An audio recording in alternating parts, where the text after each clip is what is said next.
Good afternoon to you. Mark Sott of HurricaneTrack.com here with your hurricane outlook and discussion for Wednesday, November 13th, 2019. Take a look at this.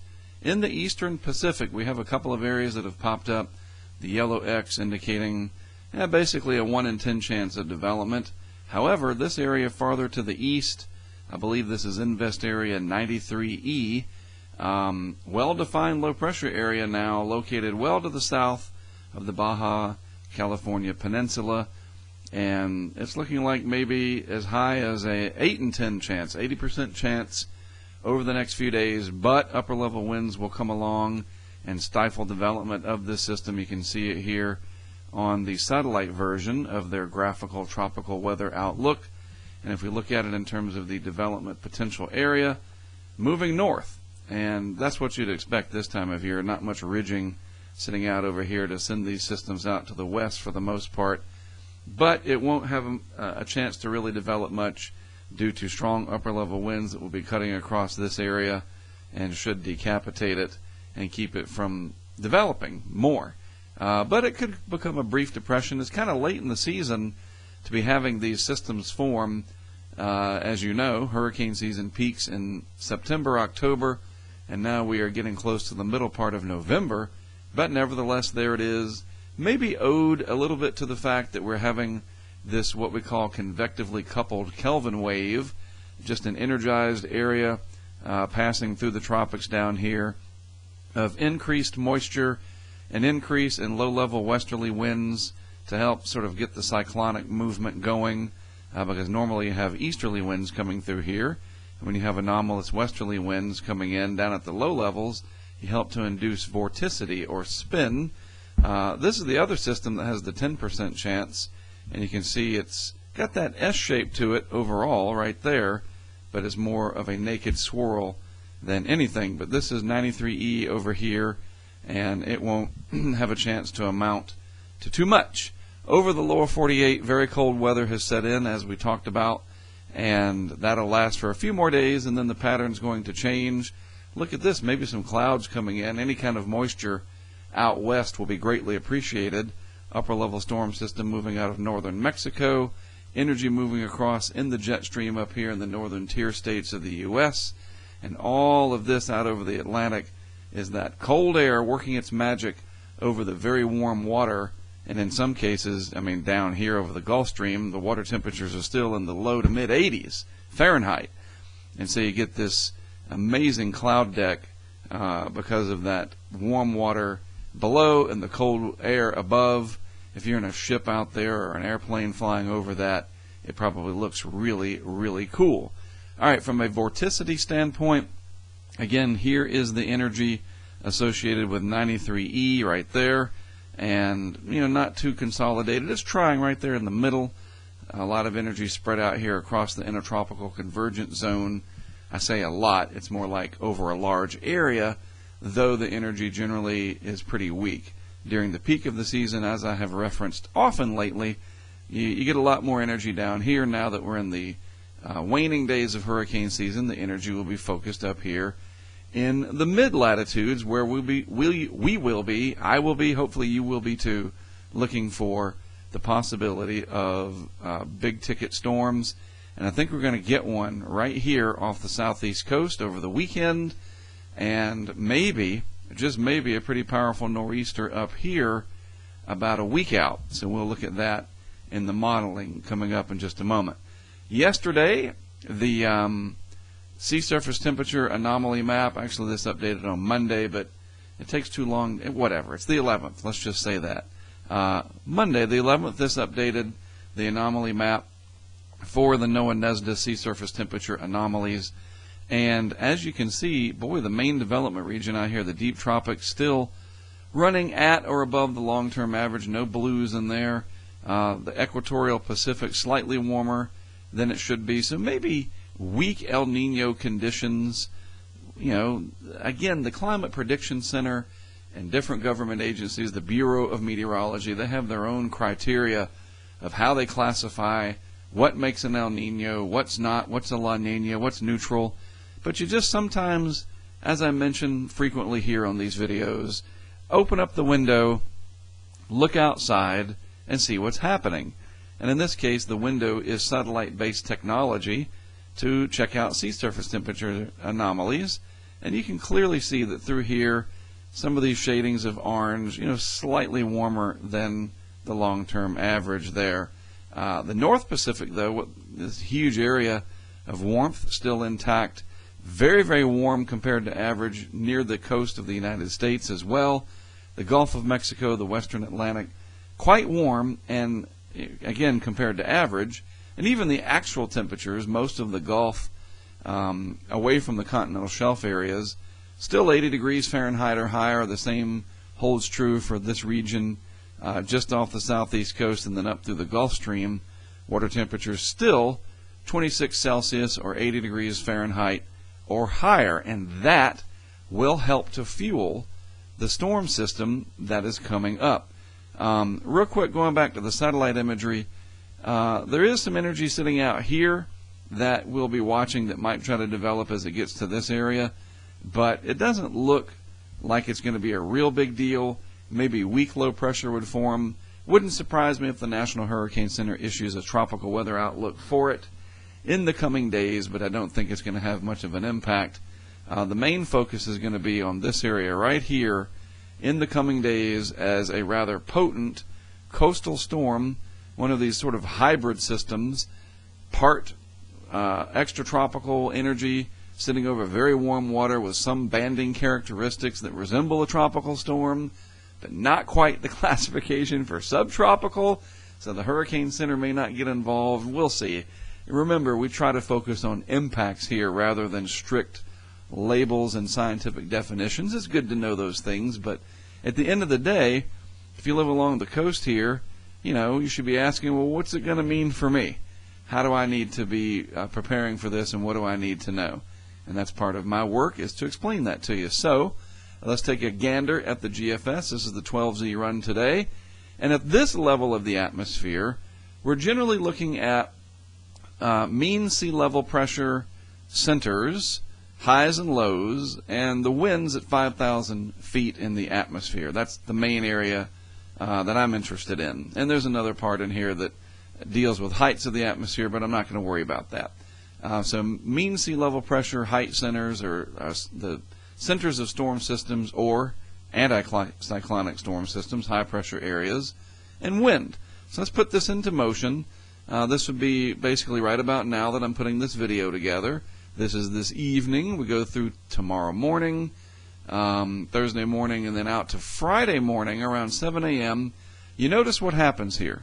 Low pressure starts to develop, and let's use red, right here off the Carolina coast in response to energy in the atmosphere and the very warm water that we have residing just off the coast here. Of course, that will help to feed this system back. So as we go through the day Friday, you notice the yellows showing up there. And finally, by Friday evening, early Saturday, especially through the day Saturday, all of those oranges and reds, that's about 5,000 feet up, so just under a mile up. We're talking about strong northeast winds here at storm force. Now, again, that's 5,000 feet up, and at the surface, we're probably going to be having 30, 35, 40 mile per hour winds at the surface, gustier right along the immediate coast. My main concern for this is going to be for the North Carolina Outer Banks, maybe southeast Virginia, but specifically the Pamlico Sound, Ocracoke, on up through Hatteras and north, Kitty Hawk, Nags Head, and that vicinity, plus the exposed areas of the Pamlico Sound. As we go through time, at 96 hours, this really starts to crank.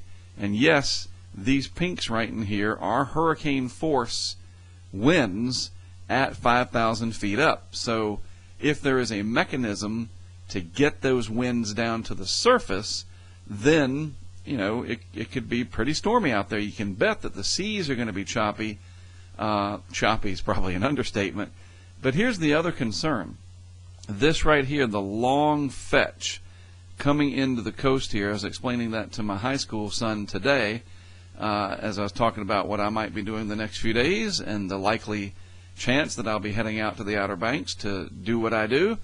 And I was talking about that the wind blowing over the water, we call that a fetch, and the longer that happens, the longer the fetch is, plus the duration not only in distance but time, you build up the seas. And all of that energy is directed where? Right into the North Carolina Outer Banks. So the usual vulnerable areas will probably see overwash. I wouldn't be surprised if starting tomorrow, and certainly getting into Friday, that we will start seeing some coastal flood mentions in the National Weather Service forecast offices coming out of Newport, Morehead City, as well as Wakefield, Virginia, as we focus in on this and we get closer. So the low pressure area itself, by the way, gets down to 993, 994 at the surface there. And, you know, that's respectable. That's, if we had a 993 tropical storm at the height of hurricane season sitting over the Gulf Stream there, you know, quite a few people would be anxious about it. And these winds coming out of the northeast for that amount of time, going back, starting really Saturday morning, the winds start to crank up all the way through Saturday, in through Sunday, until it finally starts to pull away. And then the winds switch out of the north-northeast to north. That's really going to pile up the water out here along the ocean side of Highway 12. And then when the winds come out of the north, depending on how strong this gets, and still looking at 997 millibars there in the center, you're going to pile up the Pamlico Sound for areas like Buxton, Hatteras Village, and Ocracoke, which Ocracoke really took the brunt of Dorian's energy, storm surge, etc., in September there for the United States landfall. Of course, the horror was down here in the Bahamas for a portion of the area, of course. But for North Carolina and the U.S. as a whole here, just that tiny little area. Not 1 million people living there, but it matters. And they're still recovering and still dealing with things. And this is going to be a big impact event. The highway crews are going to be busy. You know, up in the Northeast, they talk about plowable events when you have a snowstorm. And, you know, the upper Midwest, wherever, a plowable event. You know what that means if you're in the winter weather areas of the U.S. where winter weather is common. This will be a plowable event for the Outer Banks of North Carolina, but it's not going to be snow, it's going to be sand because of overwash and blowing sand. All right, so here's another way to look at it, and I'm going to show you out in time. This is the precip, just a different vantage point of the entire East Coast. We go out in time. You can see the low pressure area take shape there off the Carolina coast throughout the day on Friday.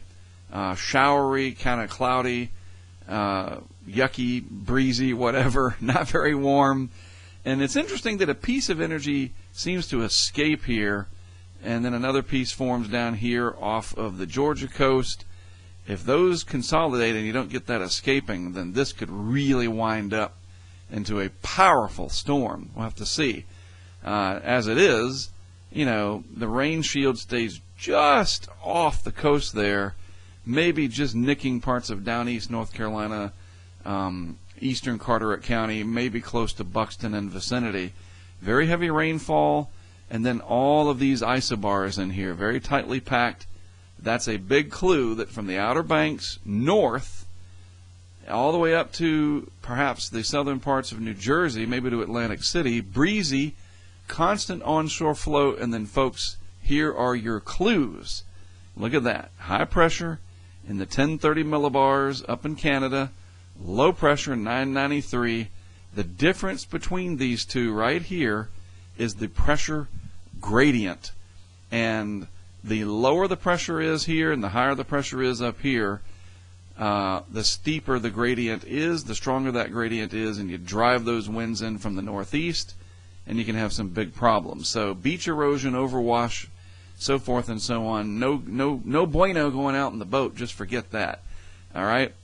And this could really have some problems. And as a result, I am more than likely going to be headed out there Friday night and setting up equipment from Kitty Hawk down to Buxton.